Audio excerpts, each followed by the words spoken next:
We know the government watches us, but what about when government surveillance changes the course of history? In the 1960s, the US government started a program called Cointelpro, or the Counterintelligence Program. The program was a series of secret FBI initiatives targeting activists, political, and minority groups. The American Indian Movement, the Black Panthers, Martin Luther King, women's and civil rights groups, Vietnam War protesters, and anyone who got the government seeing red. Tactics used included infiltration and surveying and discrediting leaders and causes in order to undermine entire movements and organizations. But a lot of what Cointelpro did was illegal, and it was officially disbanded in 1971. Though if you ask many activist groups and political dissidents, it still exists, just in another form. Here on Democracy Now!, democracynow.org, I'm Amy Goodman with Juan Gonzalez. 50 years ago this week, a group of activists staged one of the most stunning acts of defiance of the Vietnam War era. On March 8th, 1971, 8 activists, including a cab driver, a daycare director, 2 professors, broke into an FBI office in Media, Pennsylvania, and stole every document they found. They wanted to document how FBI Director J. Edgar Hoover was spying on citizens and actively suppressing dissent.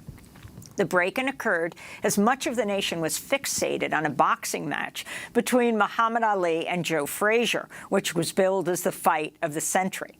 The identity of the burglars would remain a mystery for over 40 years.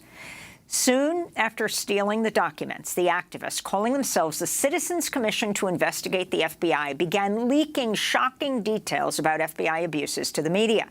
The documents exposed Cointelpro, the FBI's secret counterintelligence program, a global, clandestine, unconstitutional practice of surveillance, infiltration, and disruption of groups engaged in protest, dissent, and social change. Targets included the Reverend Dr. Martin Luther King, the Black Panthers, the American Indian Movement, the Young Lords, anti-war groups, black booksellers, and other groups. The leaked documents triggered congressional investigations, increased oversight, and the eventual passage of the Foreign Intelligence Surveillance Act. The FBI never knew who was involved in the break-in until 2014, when several of the burglars made their identity public to coincide with the publication of The Burglary, a book by former Washington Post reporter Betty Metzger, who'd reported on the leaked documents back in '71. In 2014, Betty Metzger appeared on Democracy Now! One of the things that I remember most from those files was the truly blanket surveillance of African-American people that was described. It was in Philadelphia, but it also prescribed national programs. It was quite stunning.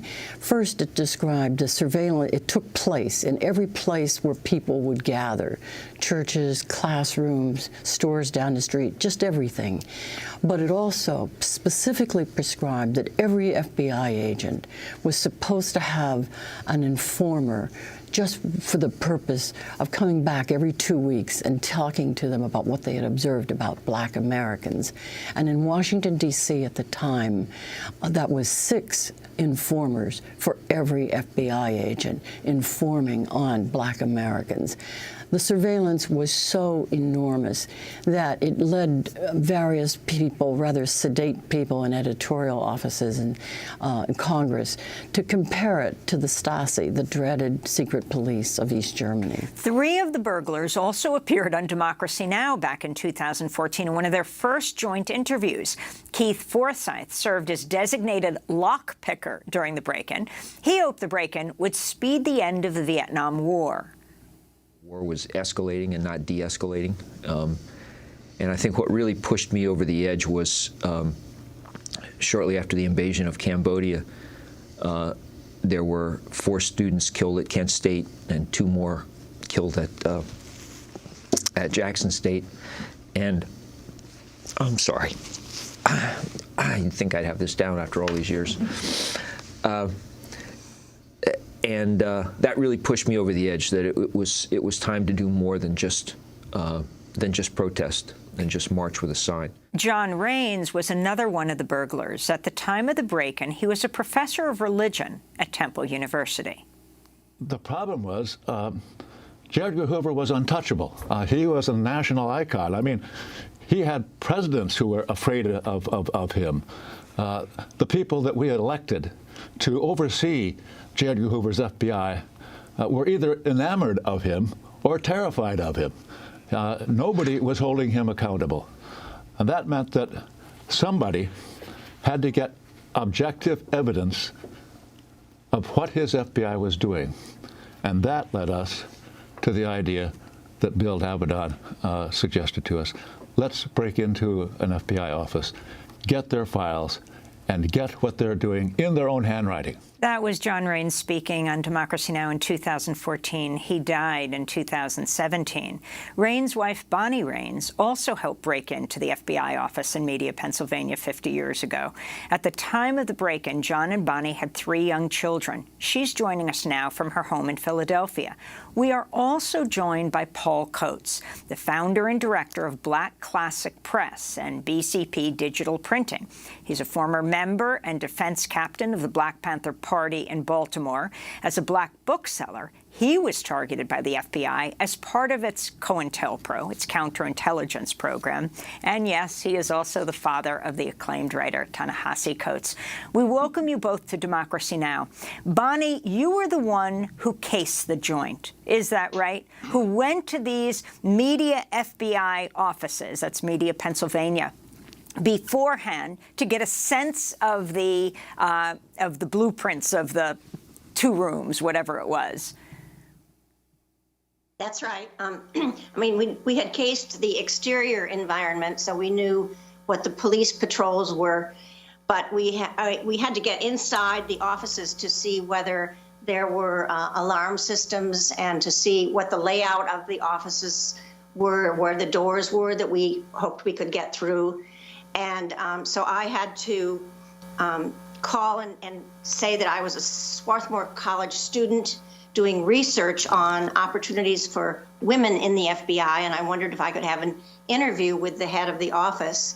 And they very graciously gave me an appointment, and I showed up trying to look not at all like my usual identity. I disguised my appearance as much as I possibly could, but they were very gracious and gave me a half an hour or so, and that gave me the opportunity to get the layout of the office, to see that there were no alarms, to see that the file cabinets were not even locked, and to check out a second door that we might need to use to get through on the night of the burglary. And Bonnie, you told Will Bunch at the Philadelphia Inquirer in a recent interview that 50 years ago we were criminals and now we're heroes. Could you talk about how your decision to get involved in this? At the time you were 29 years old, a mother of 3. Well, my husband and I had been involved in the draft resistance movement, the so-called Catholic left, previously, going into draft boards in the middle of the night and removing draft files to destroy the files and try to disrupt the draft system. So we like to say that we got our burglary skills from nuns and priests. But when all of the protests against the war in Vietnam were not making any difference, and we realized that the government was lying to citizens about the war, we thought that we needed to take a different kind of step in civil disobedience and get proof to show what FBI agents were doing in the Philadelphia area things that were unconstitutional, immoral, and illegal. And the only way to do that was to get our hands on documents. So that it seemed like a rational thing to do to get the truth out to the American public. And I'd like to bring Paul Coates into the conversation and ask you, Paul, what, from your perspective, your involvement in the Black Panther Party at the time, what the group looked like, and what the impact of this break-in, these revelations about Cointelpro had on you and your organization? You know, the large impact, I think, at the time was we already knew that we were being infiltrated. We knew that provocateurs were all throughout. We knew that the FBI had us under constant surveillance. But I don't think anyone at the time really knew the full extent of the program, of Cointelpro. We saw the surveillance, we saw the interference and the setups that were being done as acts that the government, as a broad government, was doing. But the break-in actually, I like to think of it as put flesh to the bones of what became known as COINTELPRO. And they did it in a way that, I guess, like they intended to do. They did it with the FBI's own documents. They named people, they named places.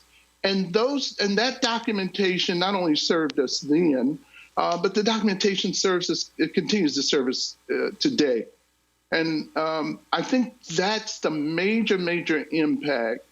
It made visible what we knew was there but could not really see. I mean, in fact, this was the first time, wasn't it, that COINTELPRO was being made known, Bonnie, these documents that you were putting out everywhere. And then, Paul, this whole story of not only the FBI's war on the Black Power movement, but specifically, and this directly related to you, Black-owned bookstores, why they saw Black-owned bookstores like yours as such a target.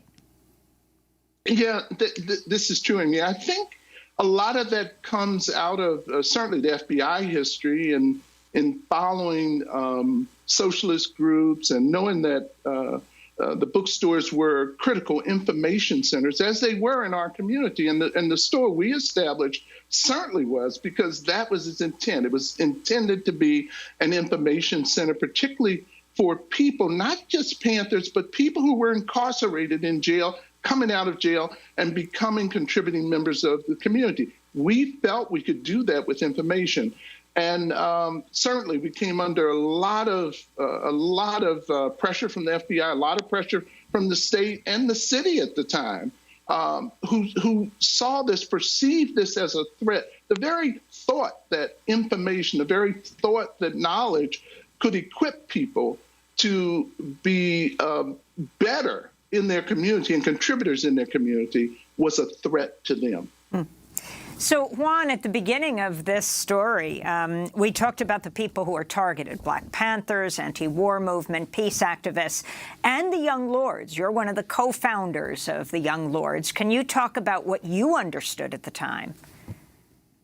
Well, I think what Paul is saying about, we understood that there were agents within our organizations, but we never understood how systematic and how widespread it was. And I recall particularly, this is about a year before the break-in of the FBI office in Media, Pennsylvania. I was traveling with another Young Lord member, we thought secretly, to Puerto Rico to look at the possibility of opening up new branches. And we're on the plane heading to San Juan. We suddenly see a young African-American attorney who we knew from legal aid in East Harlem. And he came over, sat by us, started joking. And we said to him, so, Bobby, what do you do? You're in legal aid. Why are you going down to Puerto Rico? And he said, well, I don't work for legal aid anymore. I work for the U.S. Justice Department. And I've been assigned to the two of you.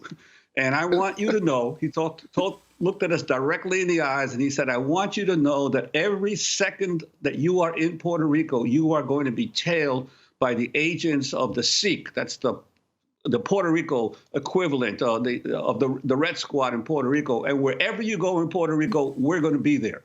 And sure enough, they were always not only following us, but interviewing anybody who we talked to or we met with, because they saw the need to appear to be everywhere. And I want to ask Paul, because people don't realize the psychological impact it had on these organizations to know that there were agents within them, but not know who they were.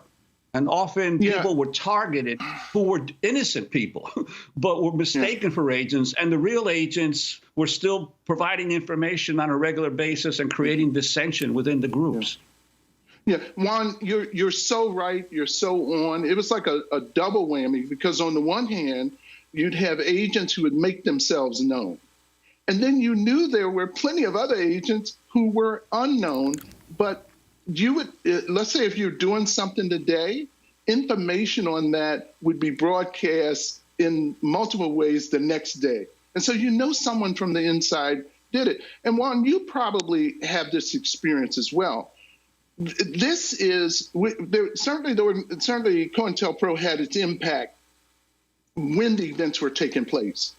But now we're talking about 50 years later, 5 decades later, Juan, and we're still trying to figure out who were agents at the time.